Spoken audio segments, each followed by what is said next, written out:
함께 은혜 받을 말씀은 신약성경 로마서 1장 18절에서부터 32절까지입니다. 로마서, 사도행전 다음이 로마서입니다. 로마서 1장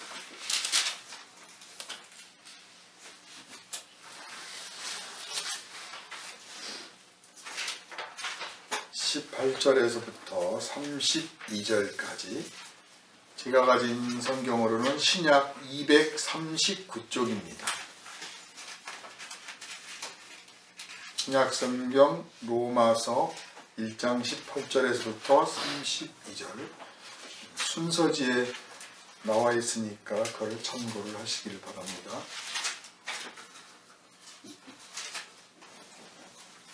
제가 봉독하겠습니다.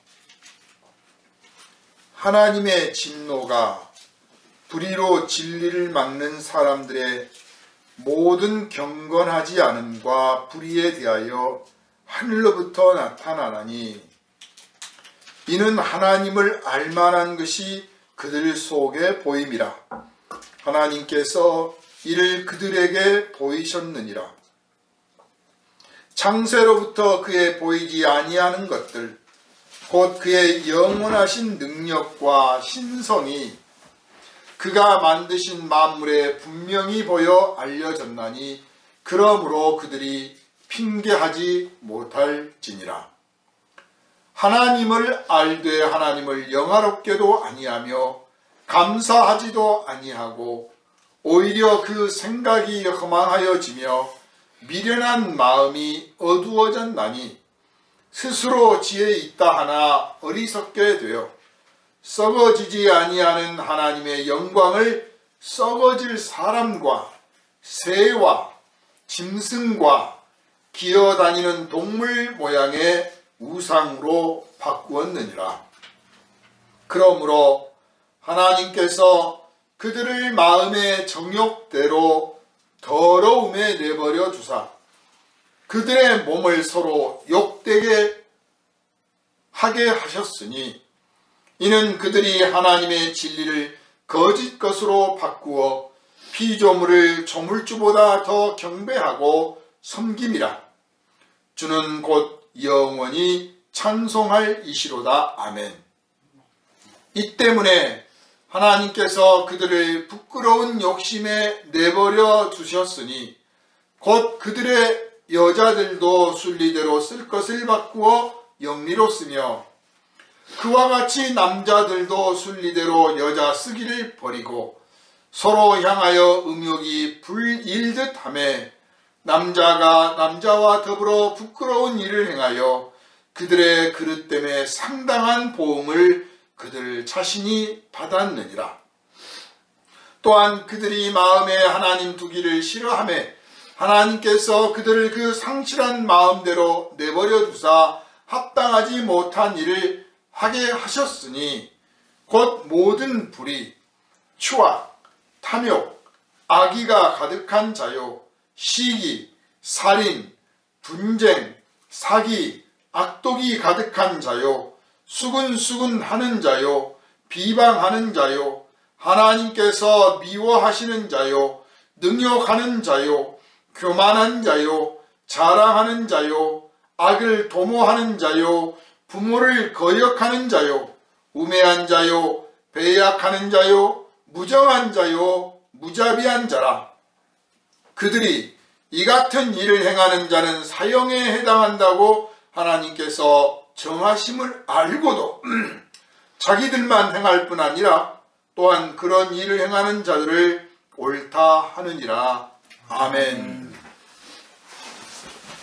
이 시간은 하나님이 공연히 세상을 심판하십니까? 하는 제목으로 함께 은혜를 나누도록 하겠습니다. 거룩하신 하나님, 우리 같은 죄인을 구원하여 주셔서 예수께서 십자가에서 보혈을 흘리셨다. 우리는 그렇게 믿고 있습니다. 그런데 우리 같은 죄인이라고 말하면서 정말 우리가 무슨 죄를 짓고 있는지 이 땅의 만백성들이 어떤 죄악 가운데 살고 있는지 정확하게 진실하게 보지 못하는 것이 사실 우리들의 어리석음입니다. 우리가 우리의 죄를 깨닫기도 전에, 알기도 전에, 고백하기도 전에 주님께서 먼저 십자가의 보혈로 우리를 사랑하시고 용서하여 주셨습니다. 이에 성령께서 우리를 일깨워 주심으로 과연 우리가 어떤 죄인이었던지, 그리고 지금 그리스도 밖에 있는 사람들이 어떠한 죄악 가운데 있는지 우리가 밝히 보게 하여 주시고, 성령의 인도하심을 따라서 그들에게도 우리 주 예수 그리스도의 사랑, 이 거룩한 사랑을 선포하고 전하며 증거하게 하여 주시고 함께 나누도록 하여 주셔서 주님께서 간절히 바라시는 거룩한 세상, 거룩한 백성을 속히 이루고 하나님의 나라를 회복하는 데 우리가 쓰임받게 하여 주시옵소서. 오늘 또 말씀이 선포되어질 때 우리 모두가 성령의 은혜 아래 있기를 간절히 바라오며 우리를 구원하신 예수 그리스도 이름으로 간절히 기도하옵나이다. 아멘. 할렐루야. 아멘.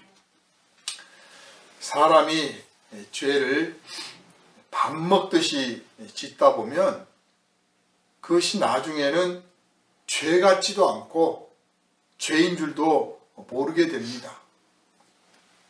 그리고 거기서만 그치지 않고 죄 지은 사람을 옳다고 하고 또 죄를 장려할 뿐만 아니라 죄를 짓지 않은 사람을 나쁘다고 말하고 미워하게 됩니다. 그래서 뭐가 죄인지를 모르는 이 세상, 자신이 죄인인지를 깨닫지 못하는 이 세상에 십자가는 세상이 죄악 가운데 있다, 너희가 바로 죄인이다, 이것을 고발하는 하나님의 고발장과도 같은 것입니다. 하나님께서 예수를 십자가에 못 박아서 보혈을 흘리심으로 우리의 죄를 용서하셨다라고 하는 것은 뒤집어 말하면 우리가 죄인이라는 뜻이고, 더 정확하게 말하면 십자가를 보라, 너희가 바로 어떠한 죄인지를 알리라 하는 것입니다. 그러니까 십자가는 고발장이요 재판의 판결문과도 같은 것입니다. 그런데 사람들은 십자가를 봐도 죄를 깨닫지 못합니다. 십자가라는 말을 들어도 깨닫지 못하고 십자가를 전해도 믿지도 않습니다. 그러므로 예수 십자가가 고발장이며 예수 십자가가 바로 판결문이며 예수 십자가에서 흘리신 보혈이 나를 위한 보혈이었음을 알게 되는 것은 우리들의 이성이나 감성이나 지식이나 무슨 경험으로 인해서 얻어지는 게 아니고 오직 성령께서 우리를 감화와 감동을 주시고 성령께서 깨닫게 해주셨기 때문에 이러한 일이 일어났다고 하는 사실을 여러분은 확실히 아시기를 바랍니다. 우리는 성령의 은혜를 받은 겁니다. 그리고 우리를 통해서 더 많은 사람들이 그 성령의 감동을 받기를 하나님께서는 원하시는 거예요. 그러므로 열심히 우리가 예수 십자가를 전하고 증거하고 가르치고 선포하는 하나님의 충성된 일꾼 되시기를 주님의 이름으로 축원합니다. 아멘.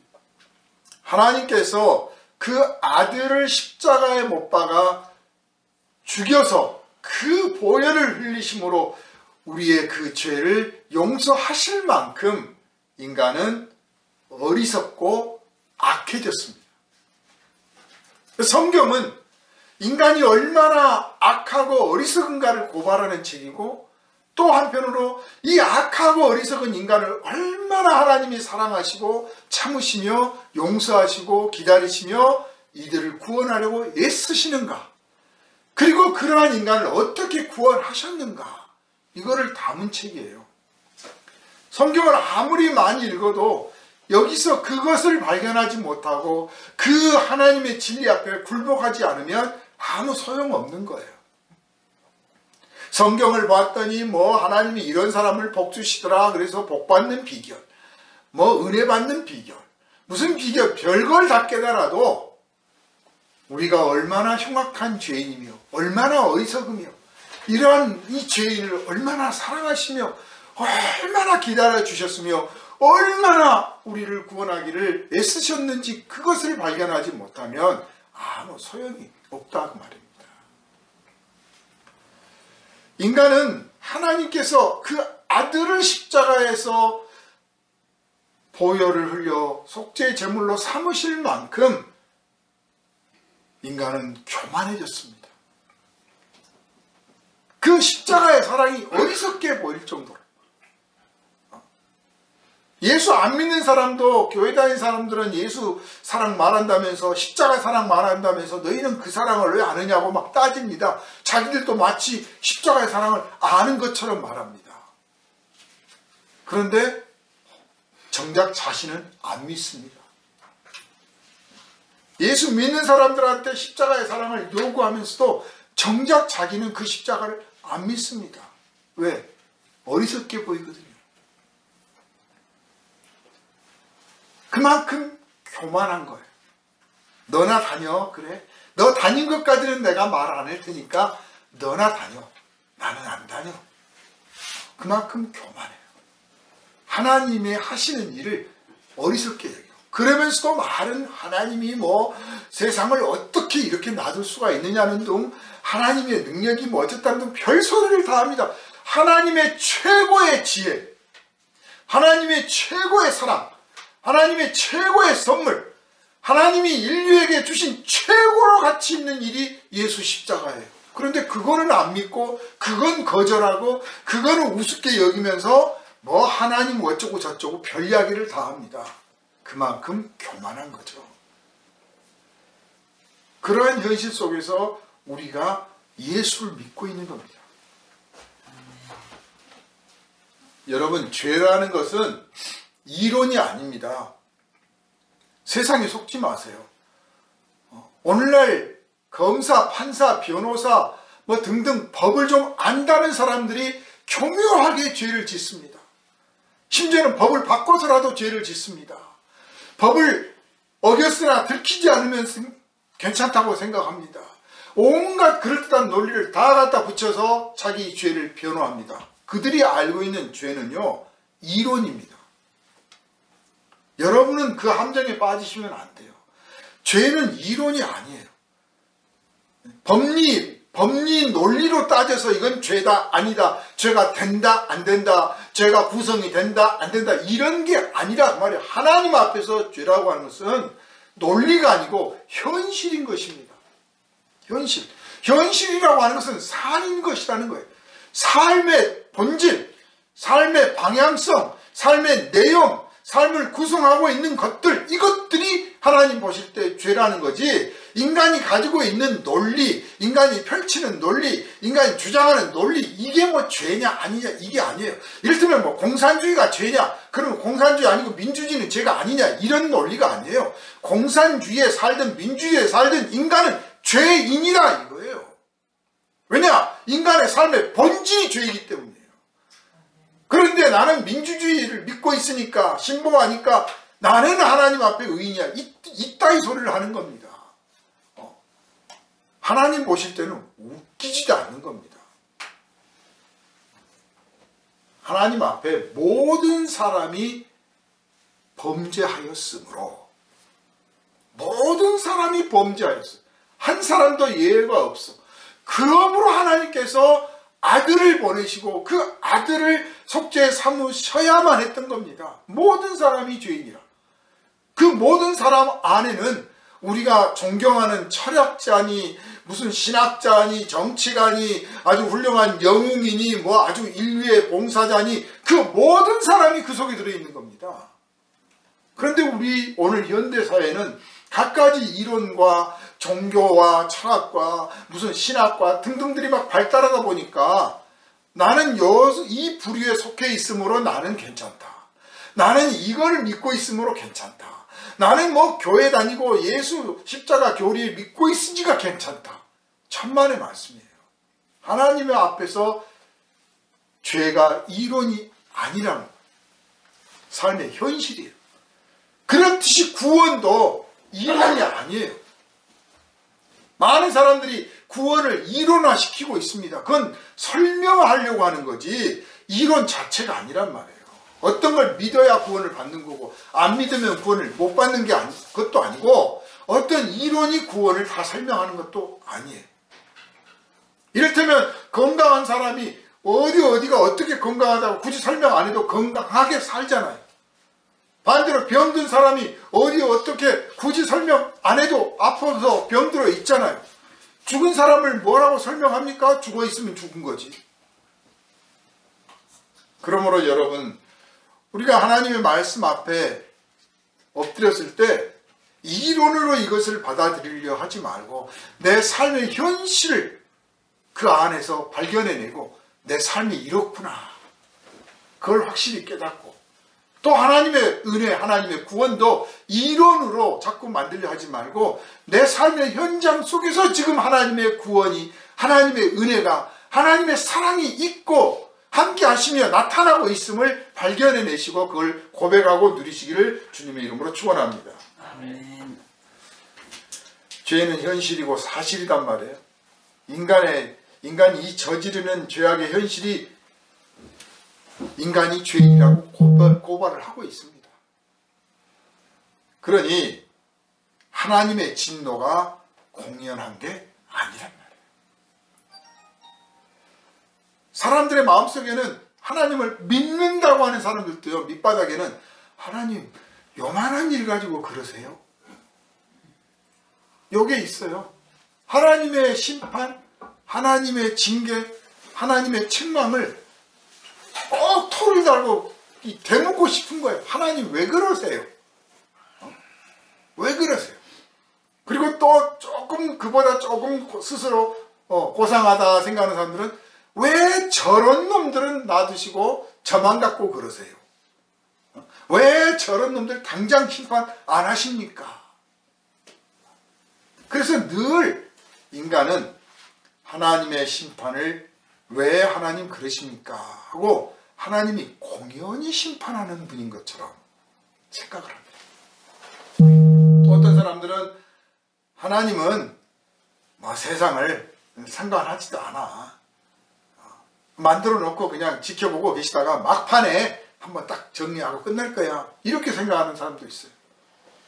또 어떤 사람들은 나는 도무지 하나님의 기준을 알 수가 없어. 하나님의 기준을 알 수가 없다고 생각하는 사람들도 있어요. 그러나 자기가 하나님을 모르는 거지 하나님이 원칙도 없고 기준도 없고 그렇게 공연하신 분도 아닐 뿐만 아니라 하나님이 당신 뜻과 당신의 계획과 목적과 하나님의 그 영광과 능력과 은혜를 감추고 계셔서 우리가 모르는 게 아니라 성경을 통해서 충분하게 우리에게 알려주시고 이제 성령의 감동을 통해서 그걸 해석하고 가르치는 사람들을 이 땅에 엄청나게 보내주셨는데도 듣지 않고 고집을 부리고 외면하기 때문에 모르는 겁니다. 그래서 하나님께서 교회를 세우시고 복음을 전해서 이 땅의 죄인들에게 하나님이 너희를 기다리시고 하나님이 너희를 부르시고 찾고 계시니 빨리 돌아오라 이렇게 지금도 하나님의 사랑을 내밀고 그 손길을 통해서 구원받는 백성의 수를 더하기를 원하신 줄 믿으시기를 바랍니다. 사람이 죄를 지으면 여러분 잊지 마세요. 내가 죄를 지으면 제일 먼저 피해를 보는 분은 하나님이시다. 내가 사람한테 죄를 지었는데 피해를 제일 먼저 입으신 분은 하나님이에요. 왜냐? 우리가 하나님의 피조물이기 때문에 하나님 소유이기 때문에 그래요. 그러니까 하나님 앞에 나는 죄를 안 지었어 라고 말할 수가 없는 거예요. 내가 거짓말을 해도 내가 사람한테 거짓말했지 하나님한테는 안 합니다. 이런 사람들이 있어요. 내가 사람은 좀 미워해도 하나님한테는 영광을 돌리고 순종합니다. 이게 중세시대예요. 왜곡된 사이비 이단 종교들, 그릇된 종교들, 껍데기만 남아있는 종교들은요, 우리는 하나님께는 진실하고 충성을 다하고 예배를 아주 제대로 드립니다. 그런데 저놈은 내가 안 됩니다. 저 사람은 안 됩니다. 이런 논리예요. 그러나 사람을 지으신 분이 누굽니까? 하나님이세요. 그래서 사람이 죄를 지으면 가장 먼저 피해를 보신 분은 하나님이시다. 그래서 먼저 하나님께 회개해야 되고 하나님께 용서를 청하지 않으면 안 되는 거예요. 이 깊은 인식이 있지 않으면 우리들이 나는 하나님 앞에 예배 드리고 헌금도 하고 찬송하고 기도도 하고 있으니 괜찮다 하는 예전에 바리새인들 같은 또 사이비 이단 종교에 빠져 있는 사람들처럼 혹은 중세시대의 그 암흑시대의 종교인들처럼 돼버리는 거예요. 온갖 나쁜 짓은 다 하면서 하나님께만 잘하면 돼. 그럴 수가 없습니다. 그럴 수가 있었다면 하나님께서도 방법을 예수 십자가 말고 다른 방법을 원하셨겠죠. 그저 예배당을 바벨탑처럼 높이 쌓아라. 그러면 내가 다 용서해 주마. 라든지 뭐 예배 시간을 1시간 하지 말고 한 3시간씩 해라. 그러면 내가 뭐 봐준다든지 뭐 1년에 몇 번씩 금식을 해라. 그러면 내가 다 용서해 주마.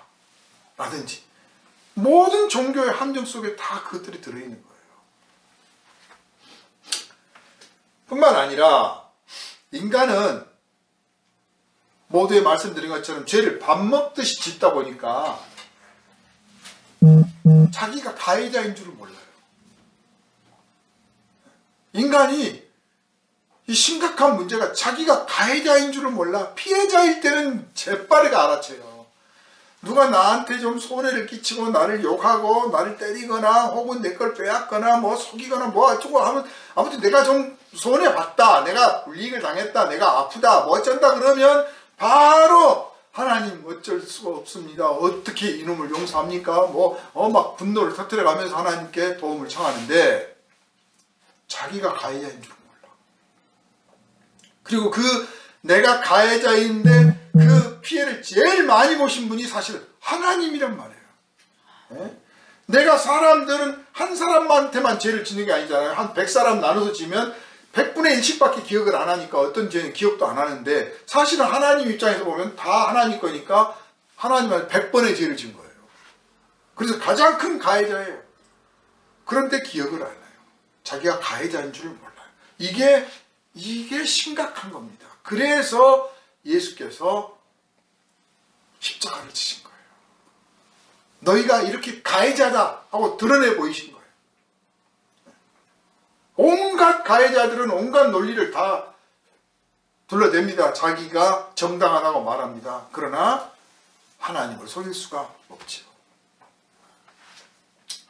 자, 오늘 본문을 보면 하나님의 진노가 불의로 진리를 막는 사람들의 모든 경건하지 않음과 불의에 대하여 하늘로부터 나타나나니 그랬어요. 하나님의 진노가 이 불의와 불경건한 사람들한테 나타난다. 불의나 불경건은 사실은 그 유사한 표현이에요. 같은 단어죠.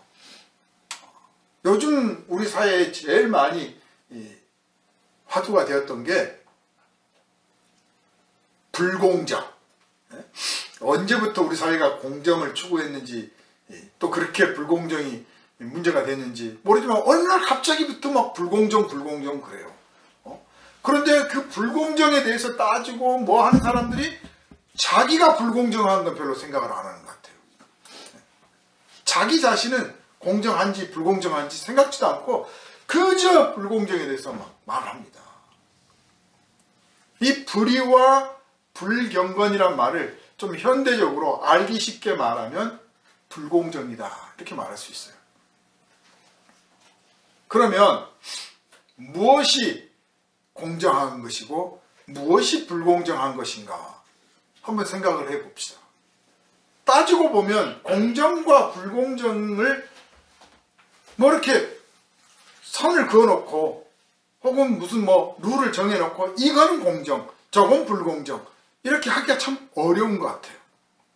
아까 말씀드린 것처럼 죄가 이론이 아니다라고 했는데 그 이론, 최소한의 이론들을 정해놓고 그 이론을 지키면 공정한 거고 그 이론을 안 지키면 불공정한 거다라고 하는 게 오늘 사회의 보통 인식이죠. 그래서 이 공정하게 만드는 어떤 이론을 정해. 그 이론이 바로 이제 법률이나 규칙이나 무슨 규정이나 뭐 이런 것들, 조례나 이런 걸 가지고 이제 이 이론을 지켜야 된다. 이게 최소한 공정한 거다. 그런데 하나님 앞에서는 아까 말씀드린 것처럼 이론이 아니라니까요.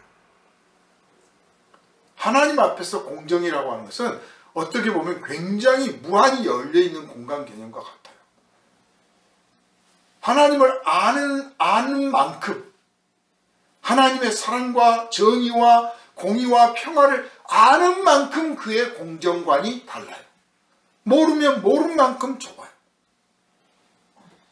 그래서 딱 부러지게 요만큼이 공정이다라고 할 수가 없어요. 하나님을 하나님답게 대접해 드리는 게 공정이에요. 루터가 종교를 개혁할 때 하나님을 하나님답게 그랬어요. 하나님을 하나님답게. 하나님을 하나님답게라고 하는 것은 하나님을 우상처럼 대접해서는 안 된다는 것이고, 하나님을 무슨 뭐 사람처럼 여겨서도 안 된다는 것이고, 하나님을 이상한 사이비신으로 만들어서는 안 된다는 거예요. 하나님은 하나님답게 대접해야 돼. 신앙의 방향성을 말하는 거죠. 또한 동시에 하나님을 하나님답게라고 한다는 것은 사람을 사람답게라는 거예요. 사람을 사람답게 대접해야 돼. 모든 사람을. 그게 공정이에요. 사회 안에 어떤 규칙이 있고 제도가 있으면 그 제도에 걸맞게 대접해야 돼. 대통령을 대통령답게 대접해야 돼.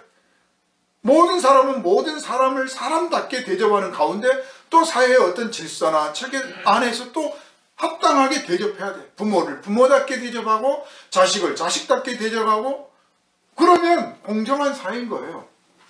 그런데 이것을 답게 하지 않으면서 공정을 이론으로 이야기하려고 하고 이론으로 묶으려고 하는 이 함정에 우리들이 지금 빠져 있습니다. 정작 하나님은 하나님답게 대접하지 않습니다. 바로 이 본문에서 이는 하나님을 알만한 것이 그들 속에 보임이라 하나님께서 이를 그들에게 보이셨느니라부터 시작해서 하나님을 하나님답게 대접하지 않고 있는 모습을 고발합니다. 뭐 우상을 만든다든지 무슨 뭐 짐승을 섬긴다든지 무슨 뭐 큰 바위나 바다나 뭐 태양이나 뭐 등등 하나님이 만든 피조물들을 하나님처럼 섬기고 영광을 돌리고 두려워하며 굴복하면서도 정작 하나님께는 안 그래요. 하나님을 찾지도 않아. 하나님이 있는지 물어보지도 않아. 하나님이 있다고 하면 말도 안 되는 소리라고 비웃어. 내놔보라고 그래. 그러면서도 어리석게도 바위나 무슨 산이나 뭐 어디 가면 거기 가서는 또 공손하게 손을 모아요. 이게 인간이에요. 하나님을 하나님답게 대접을 하요. 그리고 또 중세시대 때 그 암흑시대 그때 중세뿐만 아니라 지금도 그런 사람들이 많을 거예요. 하나님을 섬긴다라고 하면서 하나님 앞에 뭐를 바치고 뭐를 하고 향을 피우고 기도를 하고 별걸 다 하는데 정작 하나님이 그걸 원하시는지는 생각지도 않아요. 자기들의 방식대로 하는 거예요. 하나님을 하나님답게 대접을 안 해줘요. 이미 공정이 무너져 버린 거죠. 그러니까 인간 사회에서 모든 죄악들, 모든 어긋남, 모든 불공정, 불평들, 불협화음은 다 어디서부터 비롯됐느냐? 하나님을 하나님답게 대접하지 않은 데서부터 비롯된 거예요.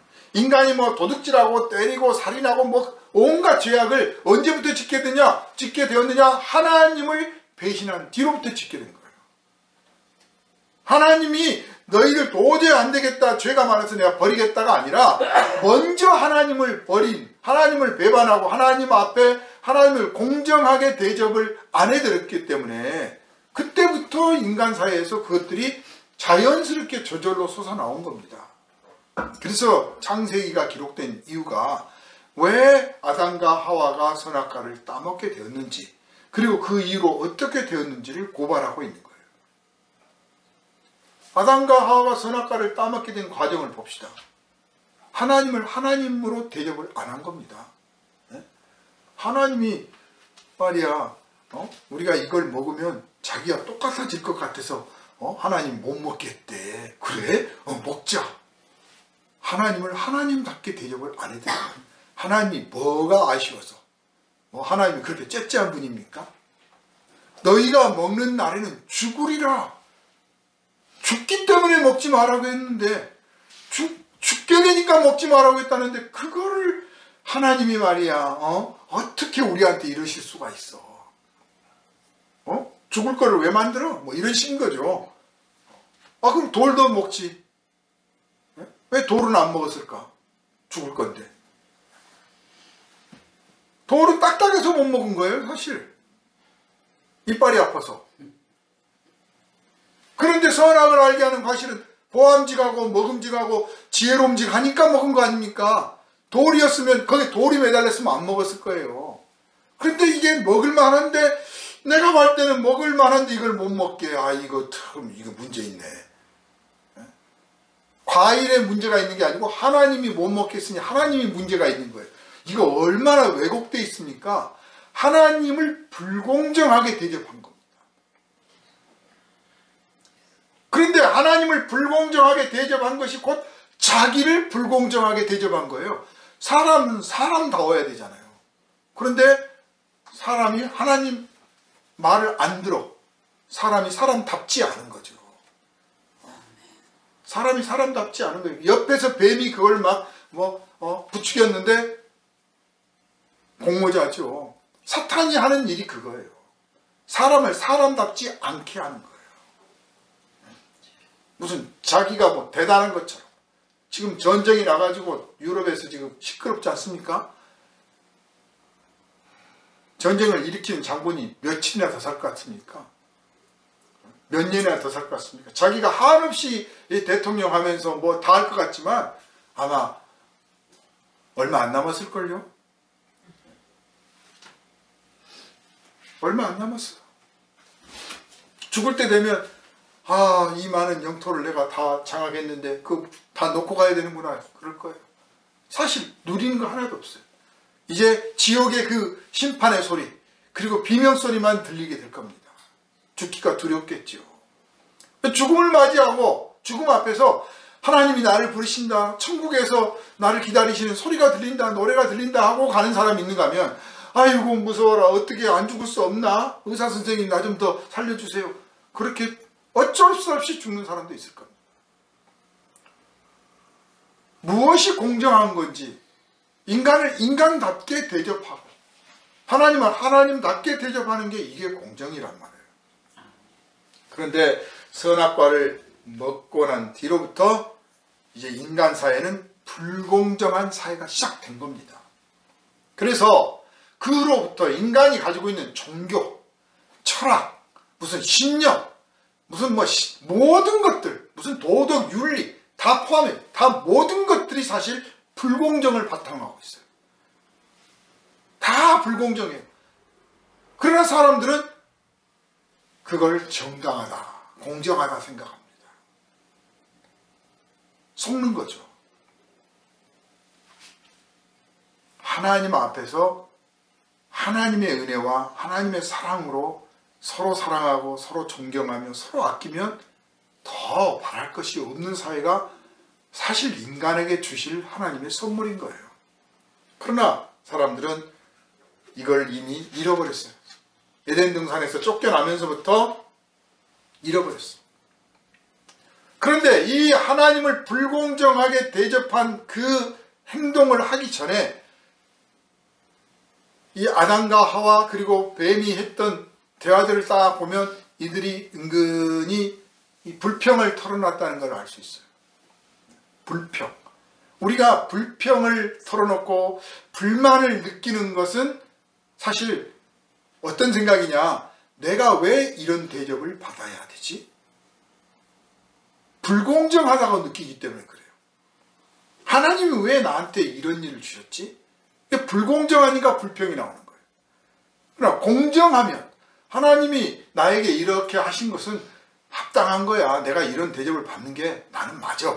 대개 이제 그런 경우는 팍 깨진 사람들이거나 아니면 죄를 진짜 많이 지어가지고 들켜가지고 안 들키면 그것도 안 해요. 들켜가지고 어쩔 수 없이 나는 어쩔 수 없어. 이건 이런 대접 받아도 싸. 그러는 거 빼고는 대개는 무슨 일이 조금 부당하다든지 억울하다든지 불이익을 당하면 푹 올라오는 거예요. 내가 왜 이런 대접을 받아야 돼? 불공정하다고 느낀 거예요. 그래서 모든 불평과 불만의 밑바닥에 이 하나님에 대한 불평이 깔려 있어요. 내가 불공정한 대접을 받고 있다. 그 불공정한 대접을 예수를 십자가에 못 박은 거예요. 하나님의 아들답게 대접을 안 했어요. 아니 적어도 이분이 하나님의 아들이구나 하고까지 몰라봤더라도 참 이분이 나쁜 짓 하나 한 게 없어. 병자를 살려주고 고쳐주고 위로해주고 참 좋은 일 많이 했으니 적어도 우리한테는 정치적으로 마음에 안 들고 이런저런 교리적으로 마음에 안 들고 그래도 이 사람이 그래도 좋은 일 많이 했으니 욕하지는 말자. 최소한 이 정도라도 해야 되잖아요. 그것도 안 했어요. 그것도 안 했어요. 그냥 십자가에 못 박아 죽이자 그랬어요. 그것도 강도 죄를 지어서 잡힌 이 바라바를 살려주랴 예수를 살려주랴 그랬더니 강도를 죽입시다가 아니라 예수를 죽입시다 그랬어요. 강도를 살려내고 예수를 죽입시다. 이게 인간이 하나님에게 하는 행동이에요. 그러면서 공정을 말합니다. 그런 사람들한테 물으면 그러겠죠. 내가 예수 팔았냐? 내가 예수 죽였냐? 그 2000년 전에 일어난 사건이다. 천만의 말씀이 지금도 일어나고 있는 사건. 불공정이라고 하니까 그냥 사회의 어떤 공평성만 이야기하고 있는 것 같은데 이 불공정이 불경건이고 불의라니까요. 즉 불공정하게 하는 행동이 바로 하나님께 대한 불경건이 되는 거고 불공정하게 하는 것이 하나님이 보실 때 불의한 일이다 그 말이에요. 멀리 갈 것도 없습니다. 하나님께 공정한 대접을 안 하게 되었으므로 그 뒤부터는 이제 하나님 아닌 것을 섬기죠. 그리고 그걸 자연스럽게 여겨요. 인간의 심각성은 너무나 불공정한 것이 길들여져 가지고 그걸 당연하게 한다는 겁니다. 너무나 당연한 거예요. 타락한 인간은 이제 하나님이 주신 그 양심이 있었는데 그 양심이 이성, 감성을 지배하고 그 이성이 또 우리의 육체를 통제하는 그런 상황이 돼야 되는데 하나님을 불공정하게 대접하고 하나님 앞에 감사하지 않고 불순종을 해서 하나님과 관계가 끝나버렸어요. 그러므로 그 뒤부터 이제 양심이 인간을 통제하지 못해요. 양심이 통제하지 못하고 양심이 죽었어요. 고작 해봤자 나름의 이성이 통제를. 근데 그 나름의 이성이라고 하는 것도 하나님 보시기에는 참 추악하고 웃기기 짝이 없는 것들이에요. 그러나 인간들은 철학을 주장하고 무슨 나름의 종교를 주장하고 하면서 나름 이성적인 행동들을 합니다. 그리고 그만큼 했으면 이만하면 우리가 정의롭지 않느냐. 이 인간의 최고의 함정이에요. 차라리 하나님을 모른다고 하는 사람들이 하면 괜찮아요. 근데 하나님을 안다고 하는 사람들이 그럴 때 더 심각한 겁니다.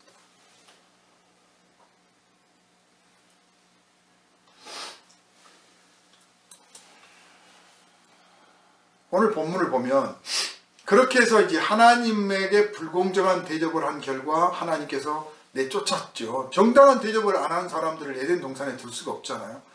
그래서 내쫓았습니다. 내쫓겨나니까 이들이 자기들끼리 사회를 만들었는데 이 사회가 이미 불공정한 사회예요. 출발부터가. 거기서 이제 불공정한 이 인간 사회에서 드러나게 된 것.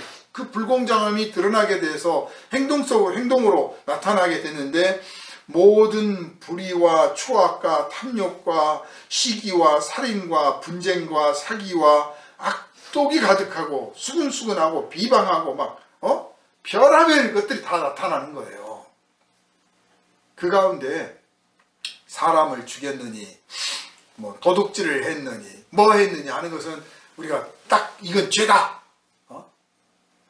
죄라고 이제 소위 합의가 돼. 그래서 처벌도 해. 그런데 죄 같지 않은 것들이 있어요. 자기가 볼 때는 죄가 아닌 것들이 있어요. 그게 바로 본문에서 나타나는 거예요.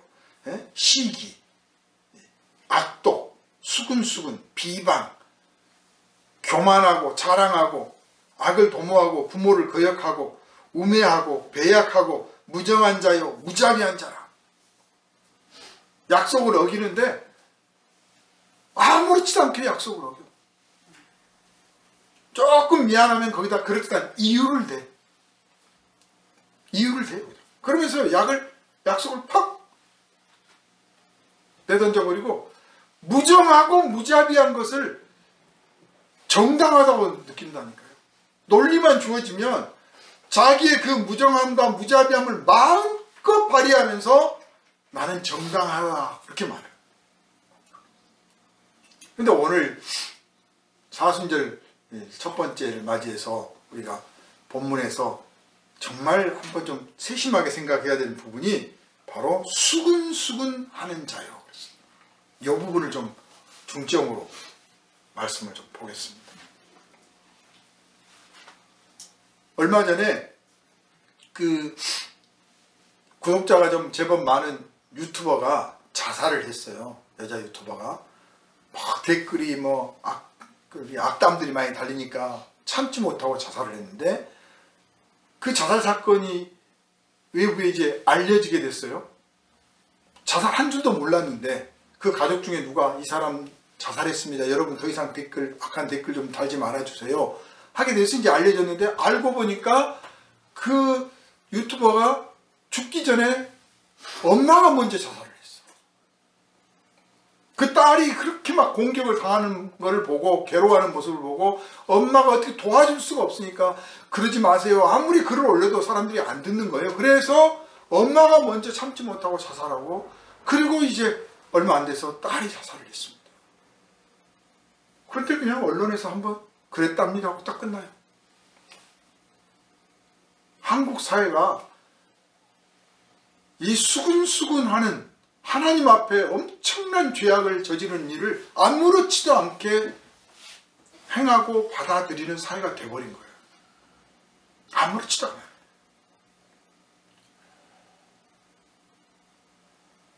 어떤 사람이 누군가를 비방할 목적으로 이를테면 제 유튜브 동영상을 보고 그것도 설교라고 했냐? 누가 한 말을 달았다 치자 이거예요. 마음에 안 들면. 그리고 달아놓고 이제 지켜보는 거야. 그랬더니 뭐 그렇게까지 심하게 말하면 안 되죠. 뭐 그런 사람이 있는가 하면 보니까 이건 쓰레기네 무슨 설교도 아니네 하고 이제 한마디 더 했어. 그러면 맨 처음 그것도 설교라고 했느냐 하는 사람은 이제 말을 안 해. 더 이상 안 해도 돼. 자기보다 더 센 욕이 나왔잖아요. 자기는 책임이 없어. 이를테면 너희 중에 죄 없는 자가 이 여자를 맨 처음 돌로 쳐라 딱 그러니까 돌로는 안 치고 그냥 때리는 신용만 했어. 돌 던지는 신용만 했어. 그랬더니 누가 나와가지고 진짜 돌을 던졌거든. 그러면 맨 처음 신용만 했던 사람은 나는 돌 안 던졌거든 딱 그래요. 자기가 책임이 없는 것처럼. 이제 돌을 딱 던지잖아요. 그러면 그 다음 사람은 더 큰 돌을 던져. 그거 갖고 되겠냐 그래. 욕을 해도 그게 그따위 설교라고 했냐 돈이 아깝다부터 시작해서 이제 내 약점 뭐 무슨 비리 뭐 온갖 다 뒤져봐 이제 또.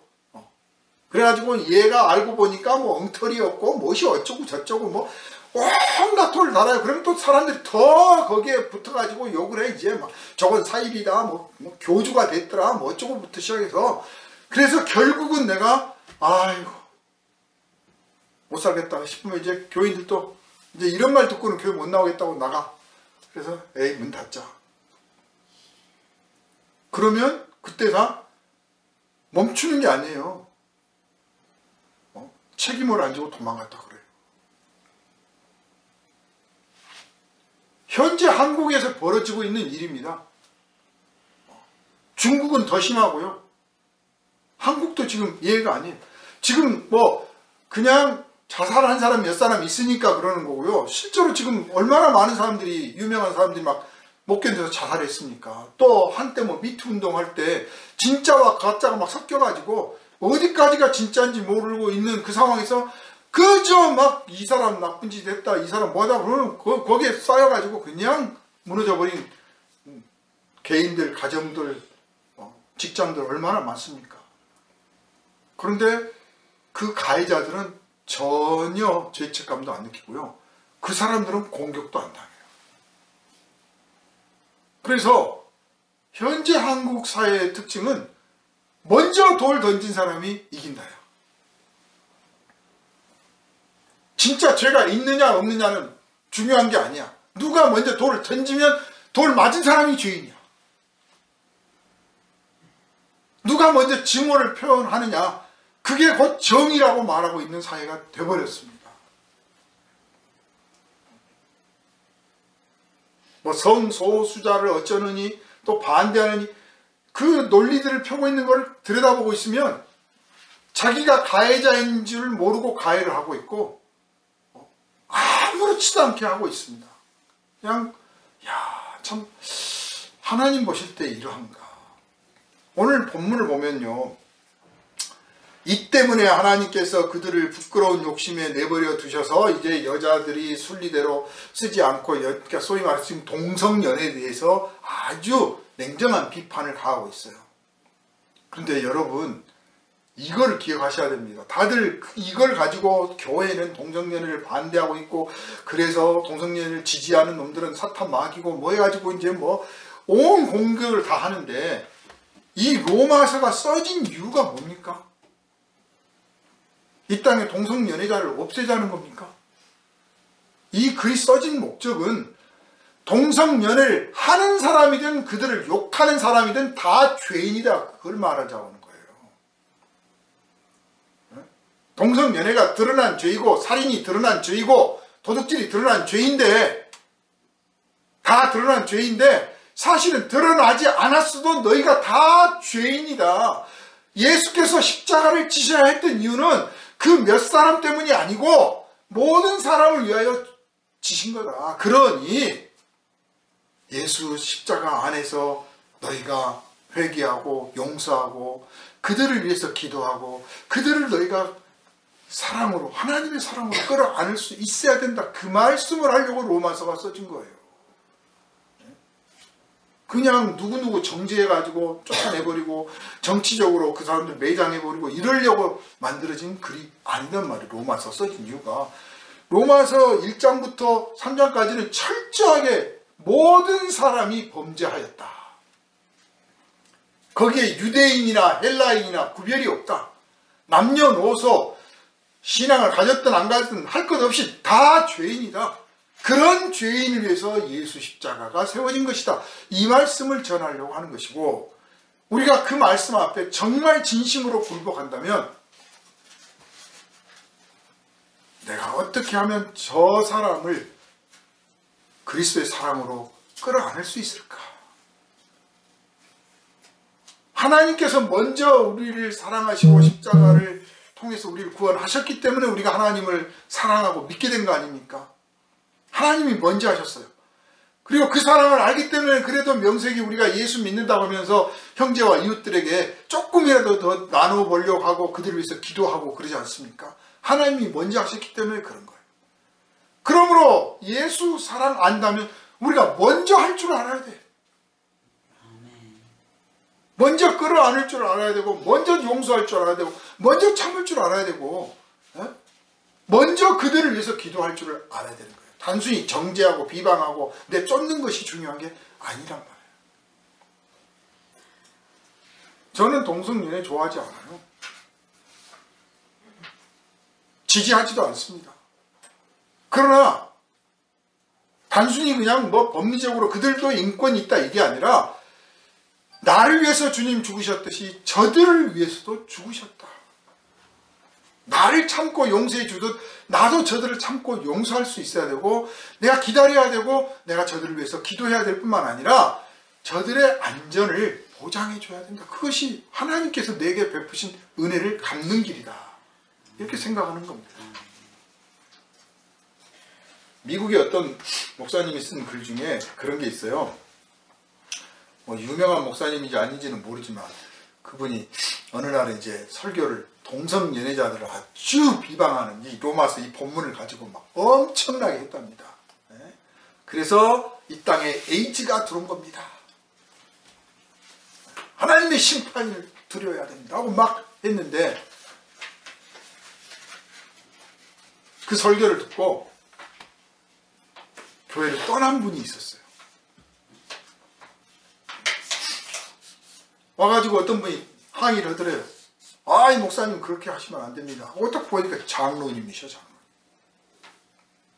장로님이 아니 그렇게 뭐 가혹한 말씀을 하시면 예수님 사랑이 뭐가 됩니까? 부터 막 해서 사탄아 물러가라 이러면서 막 내쫓았어요. 그랬더니 몇 년 지나고 나서 자기 가족 중에서 동성연애하는 사람이 나타났어요. 이제 괴롭습니다. 이거 어떻게 해야 되나. 그 심정이 되고 나니까 이건 아니구나 했다는 거예요. 이거하고 또 좀 반대 사례가 또 있어요.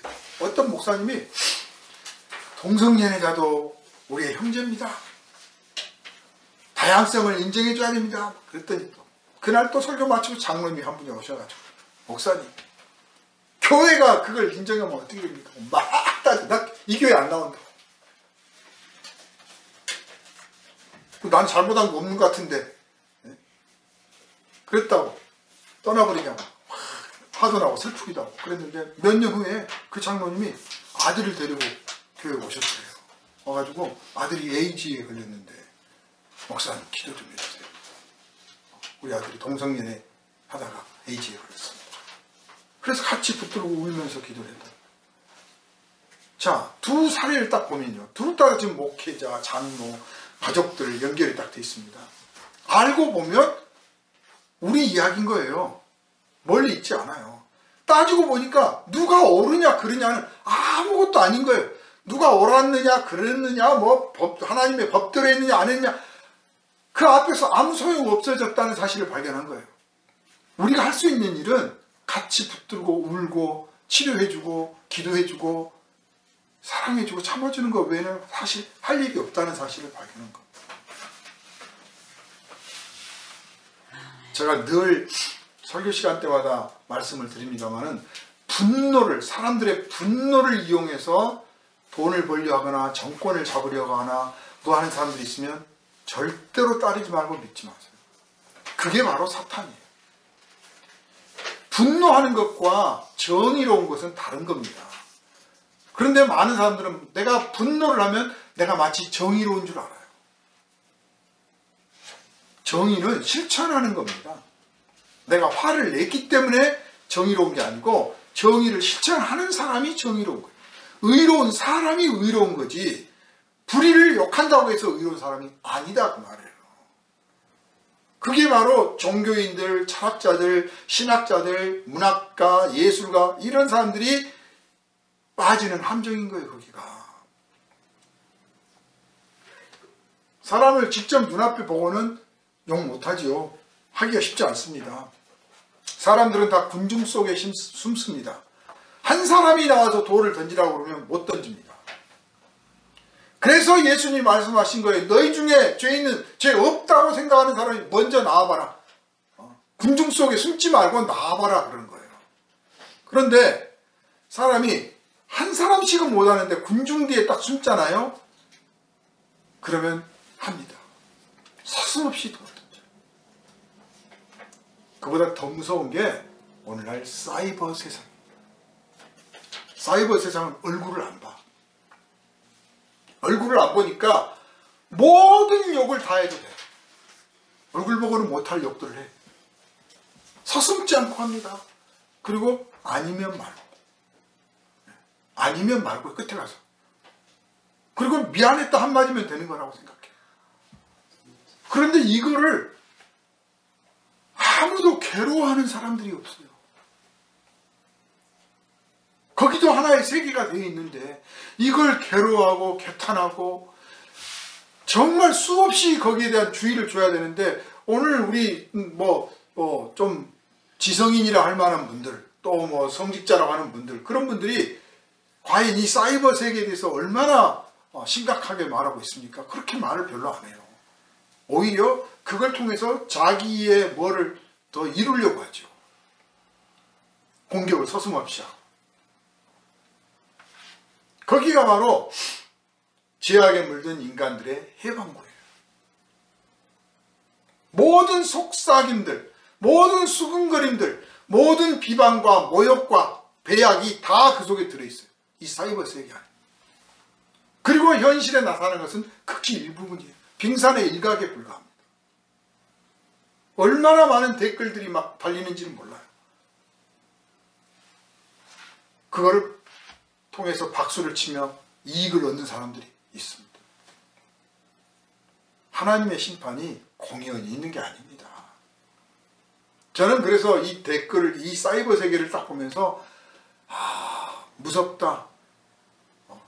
이 댓글을 안 달았으면 그 사람이 어떤 사람인지 몰랐을 거예요, 아마. 물론 뭐 아이디를 쓰니까 그 사람이 누군지를 모르잖아요. 실명을 안 썼으니까.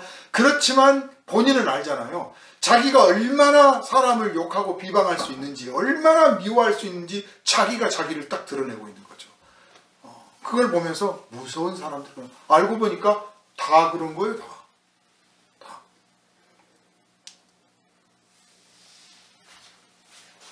여러분, 그 사이버상에 내뱉은 그 한마디들, 비방들, 욕설들, 댓글들, 비난하는 이런 것들, 내가 맨 처음 안 했으니까 괜찮겠지, 혹은 내가 맨 처음 했지만 나보다 더 센 욕을 하는 사람이 나왔으니까 나는 괜찮겠지. 맨 처음 던져놓고 그 다음부터 더 센 게 나오면 그 뒤부터는 자기가 이제 합리화한다니까. 처음에는 내가 조금 오버했나? 내가 너무 심했나? 막 내가 잘못했나? 이러다가 나보다 더 센 욕들이 딱 나오잖아요. 그러면 내가 잘했구나. 이제 정당해져. 그래서 추적 이 사이버 댓글 수사에서 추적이 가잖아요. 왜 그랬습니까? 왜? 아니 앞에 사람이 했잖아요. 나보다 더 센 사람이 있었잖아요. 그래서 나도 한 거예요. 그래서 맨 처음까지 딱 가잖아요. 그러면 왜 했습니까? 그러면 아니 나는 그렇게까지 하려고 한 건 아닌데 내 뒤에 그렇게 한 걸 보니까 이 사람이 맞잖아요. 아무도 책임을 안 집니다. 그리고 그것도 못 견디면서 이 사이버에서 뭘 했어? 유튜버를 해? 그것도 못 견디면서? 그냥 죽으라는 건 아니잖아요. 지가 죽은 거지. 이따위 소리를 합니다. 예수님이 가시면류관을 쓰셨어요. 영광의 면류관이다. 에따 써라 하고 로마 병사가 가시로 만든 면류관을 씌웠습니다. 조롱한 거죠. 그게 바로 오늘 우리가 말하는 이 수근거리고 비방하는 것이고 욕하는 이 댓글들이에요. 댓글들이에요. 정보를 말해주는 것과 이러이러하더라 하고 정보를 말해주는 것과 비난하는 것은 사실 구별하기는 어렵지만 구별할 수 있습니다. 알고 있어라. 정보. 판단은 네가 네 몫이다. 사실 내 판단은 이런데 또 너는 다를 수 있어 하고 내 마음속에서 이미 그런 것들이 정해져 있으면 비난이 좀 덜 들어가죠. 근데 비난할 의도로 말하면요, 그 정보가 이미 비난이 정보는 아닌 거예요. 근데 우리는 그걸 아무렇지도 않게 주고받습니다. 그게 바로 예수님 머리에 박히는 가시예요. 가시 면류관이 그거예요. 뭐 죽을 만큼은 아니잖아. 가시 면류관 썼다고 죽냐? 피 좀 났다고 그거 가지고 뭐 괴로워하느냐고. 그거 보면서 괴로워하는 걸 보면서 좋아하죠. 하나님이 세상을 공연히 심판하시는 게 아닙니다. 예수님이 십자가를 공연히 지신 게 아니라 그 말입니다. 그런데 이 죄악을 성령이 아니고는 깨닫지를 못해요. 그래서 여러분이 아무리 말해도 안 들어요. 믿어주지도 않고. 그래서 기도가 필요한 거예요. 그를 위하여 기도할 뿐만 아니라 그에게 말을 전할 때 성령이여 함께 하셔서 지금 이 사람이 내가 전하는 이 하나님의 구원의 소식을 외면할지라도 성령께서 반드시 언젠가는 그 심령이 녹아지고 변화받게 만들어 주시기를 원합니다. 그 기도가 필요한 거예요. 안 그러면 안 녹아요. 안 녹아. 100,000마디를 말해도 안 녹아요. 그리고 우리 그리스도인들 수군거리지 말아요. 제발 수군거리는 일에 참여하지 말아요. 무슨 깃발 들고 뭐 광장에 모여가지고 뭐 좀 그러지들 말아요. 그거 한다고 해서 그렇게 되는 게 아니에요. 될 일이 그런 방식으로 되는 게 아니에요. 정말 기도하고 정말 우리가 예수 사랑 나타내고 예수의 은혜 전하기 시작하면 우리가 깃발을 들고 나서 광장에서 외치지 않아도 사람들이 우리의 말에 귀를 기울입니다. 그런데 우리가 사랑을 나타내지 않고 우리가 그리스도의 은혜를 베풀지 않고 있으니까, 베푼다고 해도 아주 조금 나누고 있으니까 사람들이 우리의 주장을 외면하는 거죠. 너나 잘하세요. 그래, 너나 잘하세요. 말씀을 맺겠습니다. 사도는 이 로마서 이 편지를 쓰면서 읽는 저도 읽으면서 부들부들 떨려요. 이렇게 인간이 추악한 죄인이구나. 무섭구나. 로마서 읽으면서 막 얼마나 가슴을 치고 울었는지 몰라요. 이렇게 흉악한 죄인 가운데 내가 있었구나. 쓰신 사도 바울도 아마 그랬을 거예요. 이런 죄인, 정말 죽여마땅한 죄인들, 너만 죽는 게 아니라 다 죽여마땅한 이 죄인들을 살려보시겠다고 예수님 십자가 지셨구나 생각하니까 한도 끝도 없는 거예요. 그 은혜가. 그래서 그걸 좀 전하고 싶은 거죠. 사순절 기간 어떤 기간입니까? 정말 하나님 내가 죄인입니다 하고 통회하고 자복하는 기간이고, 이런 죄인 위해서 예수 십자가 지셨으니 고맙습니다. 이 사람 조금이라도 나타내겠습니다. 다짐하는 기간 아니겠습니까? 대통령 선거다 무슨 뭐다 해가면서 나라가 수군거림으로 이 난리법석인 이때에 우리 중심 딱 잡고 예수 사랑 가운데서 현실을 직시하면서 그들을 위해서 기도하면서 하나님의 사랑 나타내가는 사순절 기간 되시기를 주님의 이름으로 축원합니다. 기도합니다. 거룩하신 주님, 오늘 이 땅, 특별히 우리가 살고 있는 이 땅에 이 죄악된 백성들의 모습을 생각할 때 너무나 두렵습니다. 하나님의 심판을 받아 마땅하고 자기들만 행할 뿐 아니라 또한 그런 일을 행하는 자들을 옳다고 하는 이들이 하나님께서 사형에 해당한다고 말씀까지 하셨는데 아무렇지도 않는 감각이 없는 무딘, 그리고 가해자가 오히려 피해자인 척하는 세상이 되어버렸다는 사실을 깨닫고 참으로 두렵습니다. 이러한 죄인을 위해서 예수 십자가 지셨으니 아버지여, 우리가 이 십자가 앞에 돌아오게 하시고 회개하고 뉘우치며 바로 서게 하여 주시고 주의 심장 품어서 다시 나가 세상을 위하여 기도하며 저들에게 그리스도의 사랑 나타내게 하여 주시옵소서. 하나님의 말씀을 정죄하는 데만 쓰지 말게 하시고 하나님의 사랑 앞에서 참으로 심령 녹아지는 것을 깨닫고 고백하는 그런 능력이 있는 종들 되게 하여 주시옵소서. 우리를 원하신 예수님 이름으로 간절히 기도하옵나이다. 아멘.